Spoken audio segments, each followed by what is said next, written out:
Family के साथ मुलाकात की। अब्दुल रज़ाक साजिद साहब अंजुमन तलबा इस्लाम के मरकज़ी सदर थे, आप अंजुमन तालिबात इस्लाम की सदर थी, दोनों की शादी कैसे हो गई? ये तो बहुत मुश्किल सवाल आपने कर दिया, और प्राइवेट भी।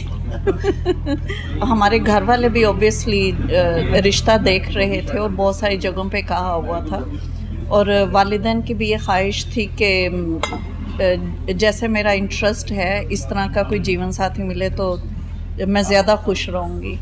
तो फिर बहुत सारे लोगों को कहा हुआ था, ATI के ही कुछ जो साबकीन हैं वो रिश्ता लेकर हमारे घर आए थे। इनका रिश्ता कौन कौन लेके आया था? सैयद रियाज हुसैन शाह साहब रिश्ता लेकर आए थे, हमारे मुर्शद भी हैं वो। आप उनकी बैत हैं? जी, बैत भी हूँ और मैंने उनसे पढ़ा भी है, स्टूडेंट भी हूँ मैं उनकी। और साजिद साहब भी उनके मुरीद हैं? जी, साजिद भी उनके मुरीद हैं जी। तो जब आपका रिश्ता तय हुआ तो आपने साजिद साहब को देखा हुआ था पहले और साजिद साहब से मिली हुई थी? जी, काफ़ी मुलाकात थी जी। इसमें पसंदीदगी भी शामिल थी या सिर्फ वालिदैन की मर्जी शामिल थी? नहीं, पसंदीदगी शामिल थी। कितने शादी को साल हो गए? ये साजिद को ज़्यादा याद होता है। 25 साल हो गए। 25 साल माशाल्लाह, 25 साल और कुछ महीने। तो कितनी दफ़ा लड़ाई हुई 25 साल में? मैं ही लड़ती हूँ, साजिद चूँकि लड़ते नहीं हैं, सो 25,000 अनसक्सेसफुल अटैम्प्ट्स हैं। ये आगे से जवाब नहीं देते आपकी लड़ाई? ये जवाब नहीं देते हैं। किन बातों पे लड़ाई होती है? घर में देर से आने से लड़ाई होती है, और घर में खाना बनाया होता है, बच्चे वेट कर रहे होते हैं कि आज अब्बू के साथ डिनर करेंगे, अब्बू लेट आते हैं, डिनर करके आते हैं, तो इस वजह से थोड़ा हो जाता है। बच्चों को डिसिप्लिन करने के लिए मैं ज़रा सख्ती करती हूँ, और साजिद कहते हैं कि सख्ती नहीं करनी, इस बात पे भी थोड़ा प्रॉब्लम हो जाता है। तो इनकी सबसे अच्छी बात क्या है साजिद साहब की? पेशेंस और काइंडनेस, कभी किसी की बुराई नहीं करते, तनकीद नहीं करते हैं। He is very positive man. और इनकी खामी क्या है? बीवियों से बेहतर तो कोई नहीं जानता। हर किसी पे ट्रस्ट कर लेते हैं। आप समझाती हैं ना ट्रस्ट करें? सब पर नहीं किया जा सकता, थोड़ी अपनी आंखें खुली रखनी चाहिए। चैरिटी का काम है, ये मिलजुल के करते हैं, इसमें किसका रोल ज़्यादा है और किसका कम? वैसे तो सबको लगता है कि शायद मैं ही सबसे ज़्यादा काम कर रहा हूँ, लेकिन आई मस्ट एडमिट के साजिद का रोल ज़्यादा है। मुझे चैरिटी सेक्टर बहुत मुश्किल लगता था, मैं एक्चुअली चाहती भी नहीं थी कि इस सेक्टर में, क्योंकि लाइफ बहुत डिफ़िकल्ट हो जाती है। घर का खर्च कौन चलाता है, साजिद साहब या आप? मैं चलाती हूँ। इनकी जो भी पे चेक होता है वो 100% मेरे पास होता है। साजिद फाइनेंशियल कंट्रोल नहीं रखते हैं, कभी भी नहीं रखा। What do you think about your father? Is he different from other fathers? A lot busier, yeah. You don't like that he's a busy man? I don't mind it. It's part of the work. I understand it. It's just business. What do you know about Pakistan? There's a lot of problems in Pakistan, but I wouldn't be the best person to ask about each specific thing. But I think the best thing is the blindness that is helping in Pakistan, I'd suppose. Look in the charity sector in terms of poverty there. I suppose that's the best thing he's doing there. He's really loving and he's really kind to us, and he helps us a lot. When I need help, I can ask him and he can support me and give me advice on what to do. आप ये बताएं कि आप क्या पढ़ रही हैं, क्या करती हैं, और आपका अपने वालिद के बारे में क्या ख्याल है? I'm a university student in Portsmouth, and yeah, I study sociology. And what about your father? Well, of course, I think my father's a great parent, but I also admire the work that he has done for the charity, and I think it's nice to have a parent that you can look up to. Pakistan के बारे में कितना जानती हैं? I feel like I know quite a bit about Pakistan. I went there not too long ago in 2019. I was quite young back then, so I wouldn't say I know as much as my parents, but no, I feel like there's a lot of work to be done over there, and I think it's great that my parents are helping out in the best way that they can. मेरा नाम उर्वा है, मैंने university में I studied English literature. As a father, very understanding and very supportive.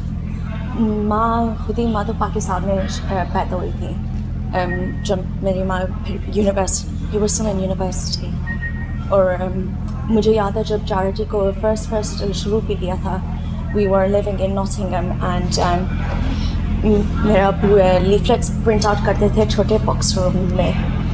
So I've seen the charity grow from our small house in a little box room into where it is today, and it brings me great pride to see how far my parents have come and the legacy that they have built and all the work that they are doing in Pakistan. आप अपने father के बारे में क्या समझते हैं, कैसा उनका काम है, क्या करते हैं? Yeah, most of our childhood memories are based around working as a family, setting up charities, so I take great pride in all the work that we're doing.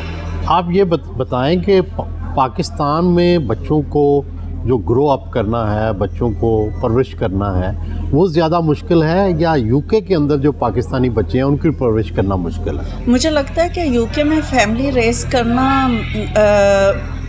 बहुत से लिहाज से ज़्यादा मुश्किल है। आपके 3 बच्चे जो हैं वो तो उर्दू बोलते हैं, 2 नहीं बोलते, तो क्या उन पे ज़्यादा एफर्ट नहीं हो सकी? असल में बड़े बच्चे जो होते हैं उसको वालिदैन रेस करते हैं, और मुझे लगता है कि छोटे बच्चे जो होते हैं उनको आपके बड़े बच्चे रेस करते हैं। बड़े बच्चे ज़्यादा बड़े बहन भाइयों को फॉलो करते हैं माँ बाप के बजाय। तो ये चूँकि आपस में इंग्लिश बोलते हैं ज़्यादा, तो इस वजह से इनको इंग्लिश आती है, उर्दू समझ लेते हैं, बोल नहीं पाते। और इस्लाम की अंडरस्टैंडिंग में इनको दिलाने में आप किस हद तक कामयाब हुए हैं? अल्हम्दुलिल्लाह मैं समझती हूँ कि मैं उसमें बहुत कामयाब हूँ। बज़ाहिर बच्चे लगता है कि बहुत वेस्टर्न हैं, लेकिन आपको हैरत होगी कि ये बहुत इस्लामिक माइंडेड हैं, सभी 5 मिस्र पहुँचे,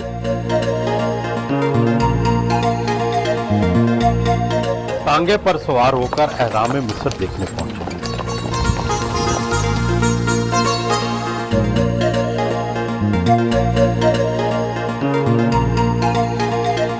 काहिरा में रेड क्रिसेंट के दफ्तर आए।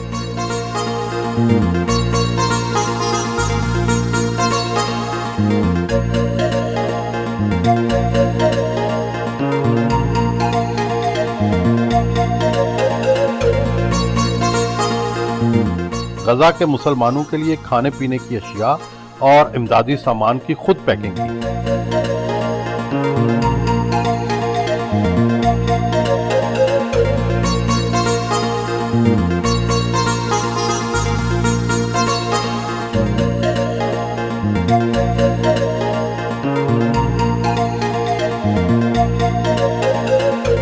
इमदादी सामान के ट्रक रेड क्रिसेंट के हवाले किए।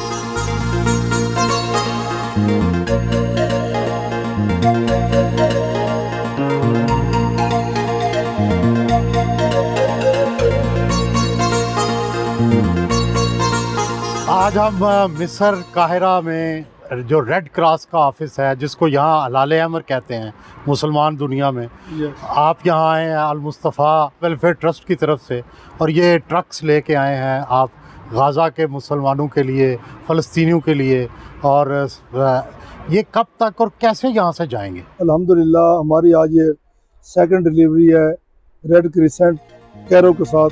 ये यहाँ से रफ़ा बॉर्डर जाएंगे। रफ़ा बॉर्डर ज़रिए रेड क्रिसेंट जो गज़ा के अंदर है, जिससे हमारी जो पार्टनर डिलीवरी जो चैरिटी है वो डिलीवर करेंगे। तो यहाँ सामान जाएगा, वहाँ तक पहुँचेगा, वहाँ से ये हवाले करेंगे, रेड क्रिसेंट गज़ा के हवाले करेंगे, तो वहाँ लेकर अंदर जाएंगे। और इंशाल्लाह ताला उन लोगों तक पहुँचेगी। ये कितने दिन में पहुँचेगी? ये आज रात तक वहाँ पहुँच जाएगी रफ़ा बॉर्डर में। रफ़ा बॉर्डर से आगे वो शॉर्ट वे है, और इंशाल्लाह ताला कल सुबह तक वहाँ लोग डिलीवर हो जाएगी। ये कितने लाख पाउंड का ये सामान है? ये कम से कम यहाँ जो अभी सामान जा रहा है ये 3,65,000 का पाउंड का सामान है जो यहाँ से जा रहा है।